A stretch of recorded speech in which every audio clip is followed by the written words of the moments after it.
বাংলাদেশ থেকে একটা বড় খুনিকে এসটিএফ অ্যারেস্ট করেছিল, জেনে রাখুন। যা নিয়ে বাংলাদেশে অনেক রেভলিউশন হয়েছিল। অন্য দেশের কথা আমি বলছি না, আমার বলার অধিকার নেই, কিন্তু আমি যেটা বলছি পয়েন্টটা। তারপরে তারা মেঘালয় দিয়ে বাংলায় চলে আসে।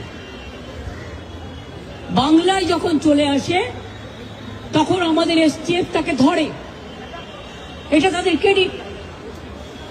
তারপরে হোম মিনিস্টার নিজে আমাকে ফোন করে বলছেন, এতদিন তো কই আমি বলিনি, মুখ করিনি, আজকে অত্যাচারের শেষ সীমায় গেছেন বলে। কারণ এটা জানে, আমি এখনো নামটা বলছি না ভদ্রতা করে, বাংলাদেশের লোক উত্তাল হয়ে যাবে। আমি সেটা চাই না, আমি দেশকে ভালোবাসি। না বলবো না দেশের স্বার্থে। কি বললেন? आप थोड़ा आपको बंगाल पुलिस को बोल दो ये बात बाहर में नहीं कहने के लिए, एक देश के लिए है। কাকে দিয়ে খুন করিয়েছিলেন, কার কার নাম বেরিয়েছিল? আজ গভর্নমেন্ট চেঞ্জ হলেও মনে রাখবেন, আমি তো সবটাই জানি। আমার হৃদয়টাই একটা কথা ভান্ডার, তথ্য ভান্ডার, সত্য ভান্ডার।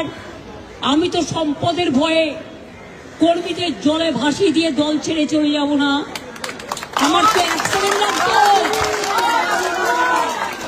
আমাকে তো কতবার বলেছে क्या चाहिए हर कुछ कर देंगे अगर आप हमको मदद करेंगे तो।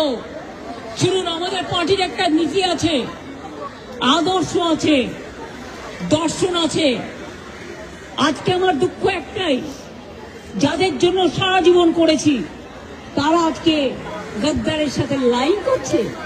তোমার এলাকায় যখন বাড়ি ভাঙে 7,000 লোক, আমি নিজে ফোন করে তোমাদের যেতে বলি, তোমরা যাচ্ছ না। দাঁড়াও ভাই, একটু চুপ করো। আমি আপনাদের বলি, আমি বলেছিলাম যখন মসজিদের মাইক কেড়ে নেওয়া হচ্ছিল